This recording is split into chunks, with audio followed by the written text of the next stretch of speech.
Saudações! Para começar esse conteúdo de hoje, eu fiz uma história adaptada de uma pessoa que trabalhava na Faria Lima, em São Paulo, uma pessoa dedicada às finanças, depois foi trabalhar com Elon Musk, se tornou alguém milionário. Essa pessoa vem passar as férias no Brasil e fica observando a vida de um pescador. E vê lá que a pessoa está dedicada no trabalho dela, sabe fazer ali as operações muito bem, manipula bem as ferramentas da pesca, lida bem com os comerciantes. E aí essa pessoa percebe ali que esse pescador tem vocação para o empreendedorismo e chega para ele e diz o seguinte: olha, por que você não, não usa um mecanismo para você pegar uma rede maior, para pegar mais peixe? Aí o pescador virou para ele e falou assim: não, mas por quê? Não, porque se você pegar mais peixes, a sua empresa pode aumentar, você pode contratar mais pessoas. Aí o pescador perguntou: mas por quê? Para que isso? Não, porque a sua empresa fica maior, ela ganha notoriedade, e aí ela pode expandir os negócios. Aí o pescador: mas por quê? Não, porque aí você ganha muito mais dinheiro. Aí o pescador: por quê? É porque aí você vai ter tempo para fazer o que você gosta. Aí o pescador falou assim: não, mas eu já faço o que eu gosto. O que nós vamos conversar aqui hoje tem um pouco relação com essa história, do ponto de vista do empreendedorismo, mas também do ponto de vista da realização pessoal com as atividades que nós empreendemos. Eu gostei bastante dessa representação que eu encontrei para falar do dinheiro, que aparece aqui algo circular. Como vocês vão ver durante a apresentação, eu entendo que parte do que a gente tem que se preocupar para o nosso bem-estar diz respeito ao que nós temos, a gente operar com o que a gente tem, e parte diz respeito a gente operar com projetos, diz respeito a gente operar com algo que transcende a gente e que precisa então ser organizado a médio e longo prazo, em projetos, que é o que eu vou chamar aqui de empreendimento. Todos nós que estamos aqui nesse momento estamos acompanhando o método Meliagra, já estamos no 7º dia da lua minguante, em que a gente se debruça sobre essa questão importante para o bem-estar, os recursos materiais em forma de dinheiro, em forma de riqueza.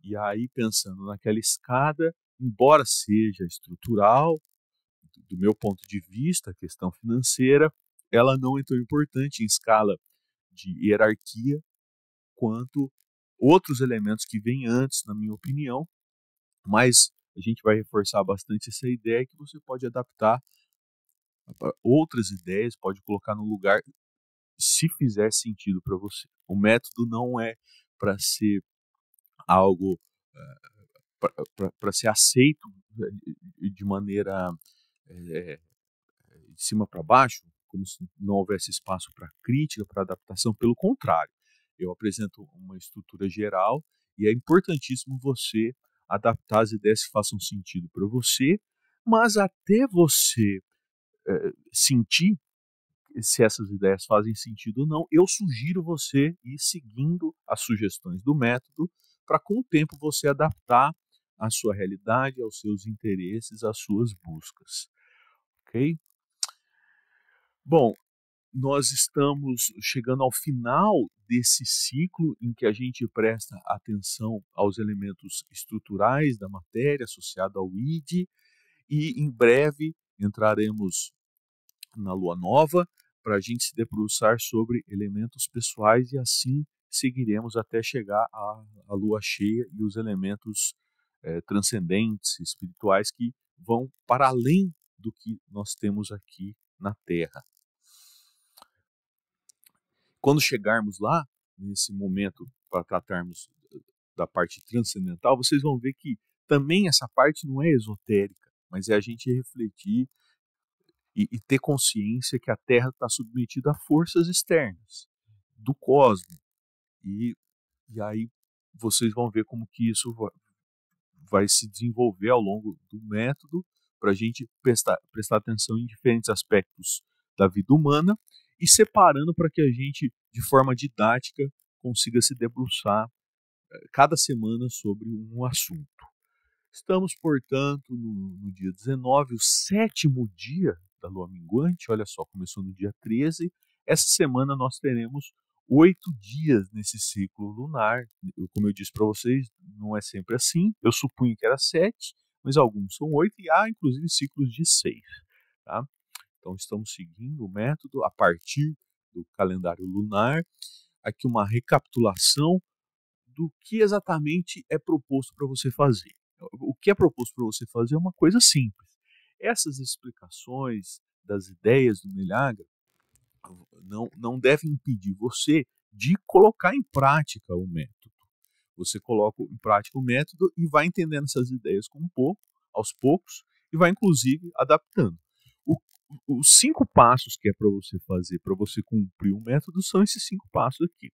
Você colocar que data que nós estamos, procurar no calendário lunar qual lua nós estamos, que dia da lua nós estamos, mas eu estou informando aqui, nós estamos no 7º dia da lua minguante, e o método sugere que nessa data é para a gente pensar sobre economia e empreendimento, que é o que nós faremos hoje aqui.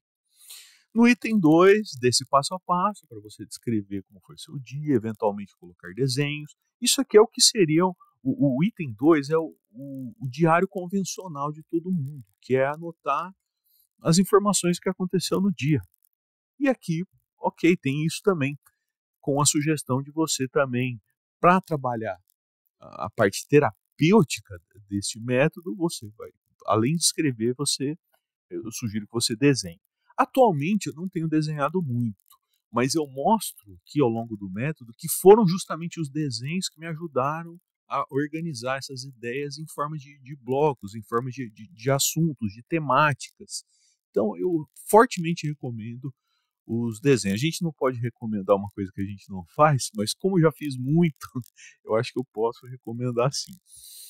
E aí, aqui eu coloquei essa representação para mostrar que esses desenhos não precisam ser elaborados. Às vezes uma representação, um símbolo, já dá conta de você transmitir a ideia que você gostaria.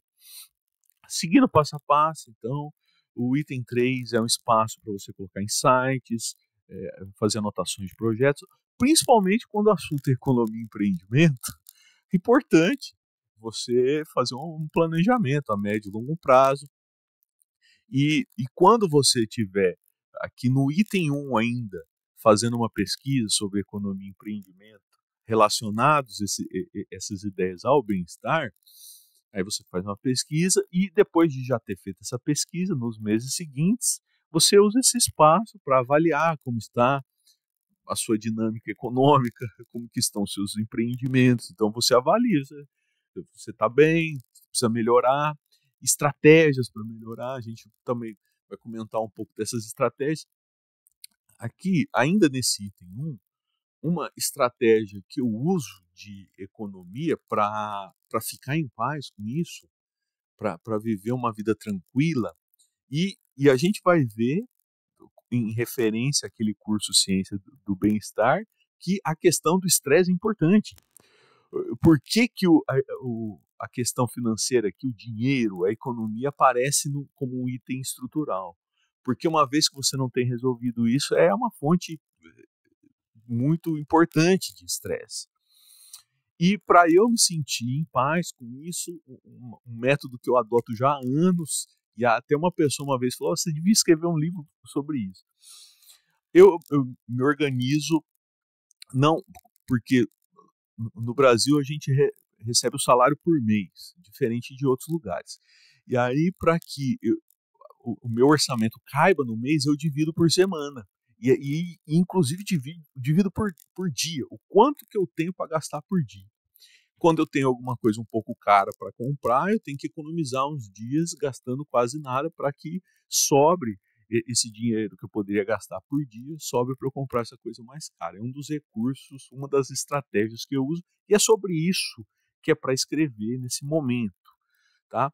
Então, o item 1, escrever especificamente sobre economia e empreendimento. 2, descrever o dia. O 3, insights e projetos. O 4, para você pontuar naquele gráfico de pizza, ou outro gráfico que você encontre melhor, você pontua de 1 a 5 nos 15 itens da lua minguante. Todo dia para fazer isso, todo dia para pontuar.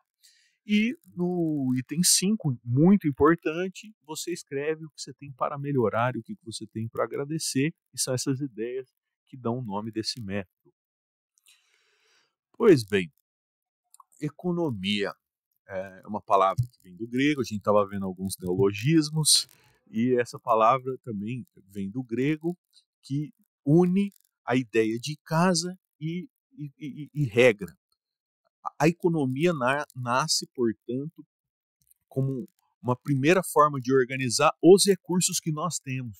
Organizando os recursos domésticos, você está fazendo um pouco a raiz da ideia de economia, que é você organizar os recursos que você tem. E aí é um pouco daquela ideia que eu falei, que economia é um pouco para você tratar do que você tem, das fontes que você tem, empreendimento é para você pensar em fontes futuras, ou como com esse recurso que você tem, que está disponível para você fazer com que ele se reverta para mais recursos para você ter uma vida confortável, para você ter uma vida feliz. A gente vai ver nesse vídeo que a felicidade não está necessariamente associada à quantidade de dinheiro que você ganha. Chega a um certo teto que estabiliza a sensação de bem-estar, a falta de estresse. Né? Você não precisa ganhar muito, você precisa ganhar um tanto.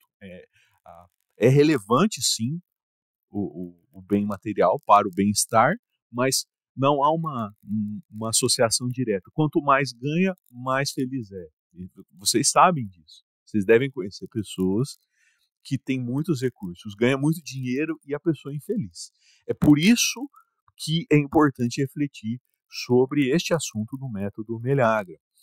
Dinheiro traz felicidade? Às vezes não, às vezes traz infelicidade. Por isso é importante a gente refletir.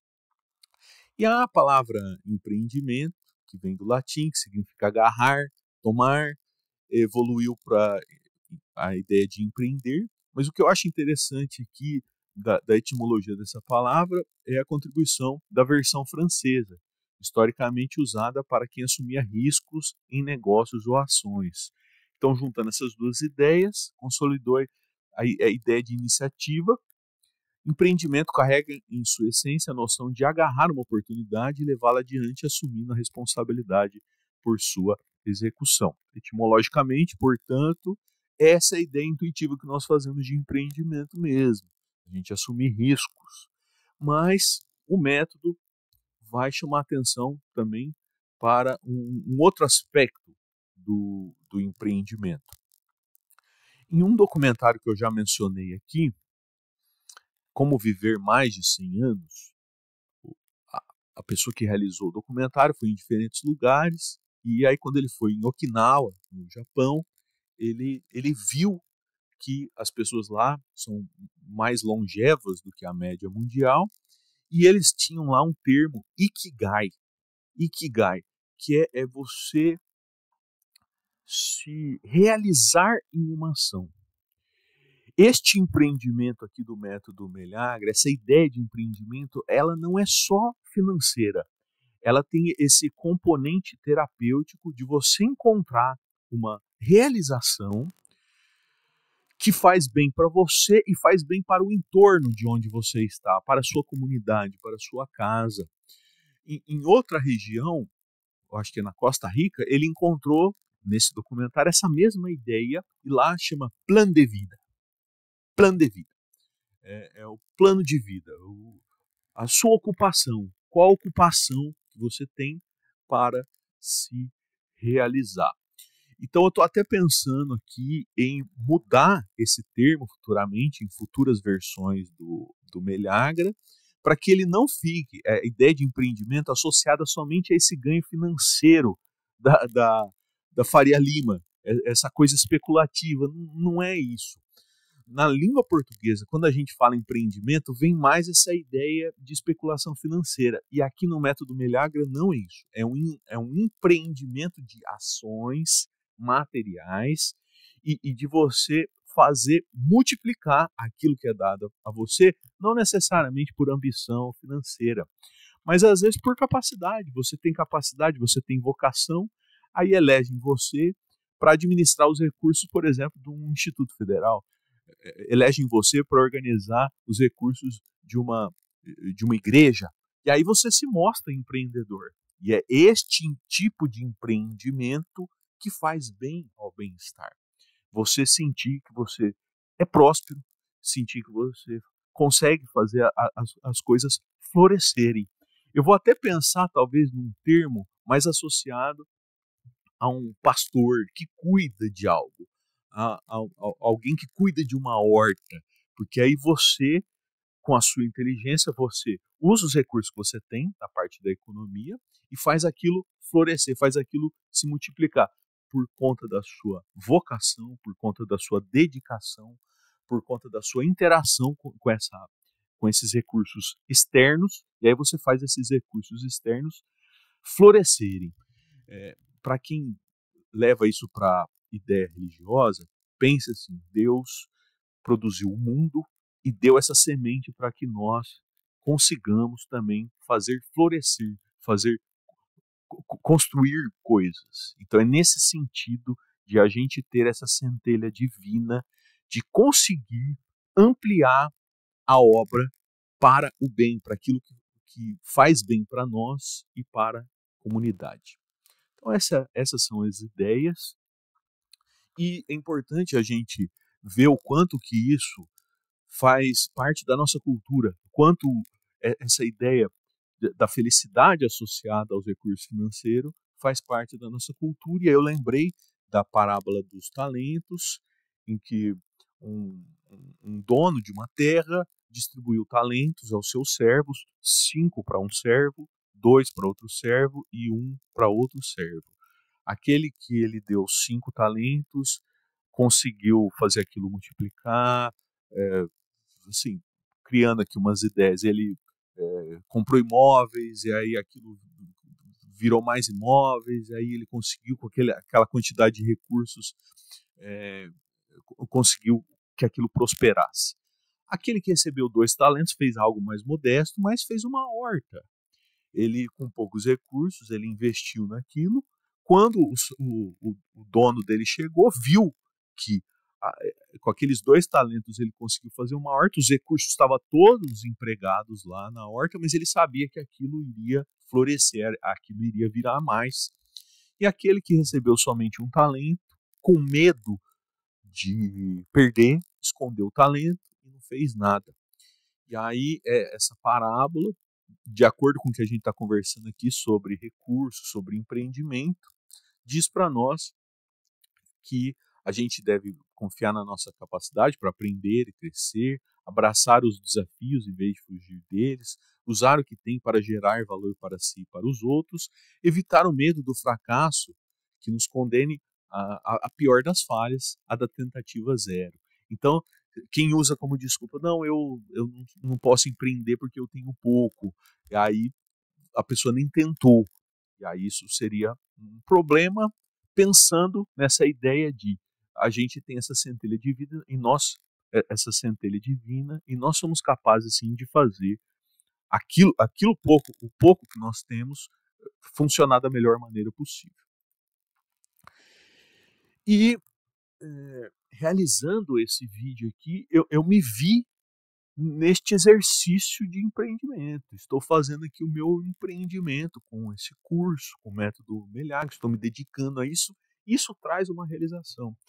No diário que eu estou anotando nesses últimos dias, eu coloquei que a minha sensação de bem-estar melhorou significativamente depois que eu me engajei nessa elaboração de vídeos diários. Então, o empreendimento ele não é necessariamente financeiro, ele tem mais a ver com essa chama que queima dentro de nós, para a gente ter disposição de fazer uma coisa que você entende que cada vez você faz melhor e que com os recursos que você recebeu, você consegue organizar aquilo de maneira a florescer. E aqui a gente pode dar um exemplo direto do curso que eu também mencionei para vocês, a Ciência do Bem-Estar, em que a Laury Santos ela está focada mais nas informações relativas a onde ela mora. Ela mora nos Estados Unidos, e aqui ela tem dados sobre isso, e o curso que ela ofereceu, que eu sempre elogio, um excelente curso, como eu disse, apresentam algumas ideias que melhoram o bem-estar, diferente do curso Ciência do Bem-Estar. O método divide essas ideias por temáticas. Lá não foi feito isso. Não foi feito para a gente prestar atenção nas questões materiais. Não, isso é uma coisa do método Melhaga. E aí, neste momento do curso, se perguntando também se o dinheiro traz felicidade, foi analisado aqui os dados de respostas que foram dados sobre isso em 1967 e 2005, para mostrar como a nossa cultura está mudando em relação a esse tipo de pensamento. E aí foi perguntado para as pessoas o que é mais importante na sua vida. Em 1967, 42% das pessoas responderam que estar muito bem financeiramente. Mas em 2005, 71% respondeu isso. Então essa percepção de que o dinheiro traz felicidade aumentou muito em épocas mais recentes a nós. Há algum tempo atrás não era tanto. E outra coisa, o que é muito importante na sua vida? Desenvolver um significado filosófico para a vida. Dá um sentido para a vida. Em 1967, quase 90% das pessoas responderam que era isso. O que é muito importante na vida é dar um significado à vida. Quase 90%. Enquanto em 2005, perto de 50% das pessoas responderam isso. Então, nossa cultura está mudando, a nossa concepção em relação às finanças. Ela mostrou que na região lá onde ela mora, nos Estados Unidos, é gasto por ano 70 bilhões de dólares em loteria. E isso é menos, isso é mais do que o que é gasto em livros, música, filme, esporte e vídeo, todos juntos. O que é gasto com loteria é muito mais. Então essa expectativa de resolver a vida com ganhando muito dinheiro é algo forte lá. E neste mesmo vídeo ela mostra que é diferente a percepção de nações ricas e nações pobres em relação à ascensão social. E ela explica o porquê. Porque em países pobres, quando você sai de uma situação precária, em que você não tem água encanada, não tem esgoto, você melhora a sua renda, consegue melhorar o seu padrão de vida, há uma grande sensação de felicidade. Mas isso é só até uma determinada renda. Isso não continua acontecendo depois que a renda cresce. E aí, já em países ricos, o aumento de renda não repercute tanto no aumento de bem-estar e felicidade. E é reforçada essa ideia de que o nosso modo de vida mudou e vamos refletir o quanto isso reflete no nosso bem-estar. Imagino que na década de 40 se imaginava que ter mais tecnologias, ter mais recursos, melhoraria a sensação de bem-estar, e os dados mostram que não é isso que está acontecendo. Inclusive, ela menciona esse livro também, que chama O Paradoxo Americano, em que essa nação melhorou do ponto de vista material, as famílias passaram a ter mais recursos financeiros, mas isso aumentou os casos de depressão e de patologias sociais. E a conclusão prévia disso tudo é que chega um momento que a renda, uma quantidade de renda estabiliza a sensação de bem-estar. Não significa que ganhar mais do que aquilo você vai continuar sendo mais feliz. Essa cifra que foi encontrada aqui, eu fiz mais ou menos umas contas. Para a nossa realidade no Brasil, seria perto de 10 mil, de 10 a 15 mil reais, seria esse teto que, uma vez que você atingiu, você estabilizou a sua sensação de bem-estar. Mais do que isso, aí ela ainda menciona que são impressões psicológicas. A pessoa que ganha muito mais do que isso, ela quer se convencer de que ela tem uma vida boa, mas, de fato, o que é medido aqui são aspectos positivos, o quanto que essa pessoa ri, o quanto ela demonstra que ela está feliz, ela não ter depressão e não apresentar estresse. Em relação a esses itens, se mantém estável, mesmo que você ganhe muito mais.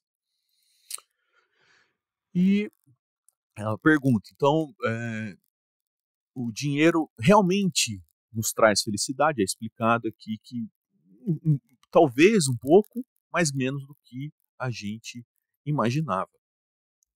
E aí, principalmente para quem busca um embasamento, às vezes até religioso, para suas ações, vale lembrar que há uma ideia de que quanto menos recursos você precisa, mais você se assemelha com a divindade. Então, essa ideia de se abster de recursos materiais é algo que supostamente pode melhorar o bem-estar se isso fizer sentido para você. E tem até aquela passagem na Bíblia que é mais fácil um camelo passar pelo buraco de uma agulha do que um rico entrar no reino do céu. Enfatiza o perigo espiritual da riqueza e o apego a ela. A pobreza voluntária é vista como um caminho para se aproximar de Deus, pois liberta a alma dos grilhões do mundo material. Embora o cristianismo não despreze completamente os bens materiais, ele alerta contra a ganância e sua acumulação excessiva, que desviam a atenção do verdadeiro tesouro espiritual. A pobreza voluntária, por exemplo, é muitas vezes associada a uma maior evolução espiritual.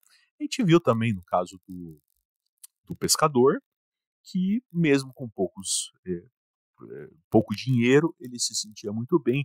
E se ele coloca em prática aquele plano de vida, aquele ikigai, aquela realização pessoal de estar empreendendo, de estar usando as ferramentas e disso está fazendo bem para ele, para a comunidade, ótimo, ele atingiu o que, do ponto de vista do método Meliagra, a economia e o empreendimento pode oferecer de bem-estar. Muito bem, chegamos ao 7º dia, economia e empreendimento, e vamos, no próximo vídeo, tratar sobre a síntese de todos esses elementos, que estou chamando aqui de elementos estruturais. E eu fiquei um pouco perplexo quando eu percebi, porque eu não sabia isso, foi no processo de organizar aqui o vídeo, eu percebi que nos elementos estruturais a gente pode dividir eles em 4 grupos, que é o que nós vamos tratar na síntese. Então tem a parte de material mesmo, riqueza é material, é um bem material, a casa também é um bem material. Aí tem um momento que é algo pessoal, é você com o seu corpo, dormindo, cuidando da parte física. Há uma parte social nessa parte estrutural, que a alimentação, a gente, mesmo que você não compartilhe o alimento com alguém, isso faz parte da cultura. Você vai comer o que a sua cultura oferece, o que está disponível no lugar onde você mora. A sexualidade também envolve outras pessoas, mesmo que você pensar. Bom, mas a gente vai detalhar mais isso na parte da síntese. Mas eu fiquei boquiaberto quando eu percebi que há uma coerência interna dentro de cada um dos ciclos. Embora ele esteja focado na parte estrutural, a gente pode subdividir esses itens. Então é isso. Muito bom dia a todos vocês e nos vemos em breve. Um abraço.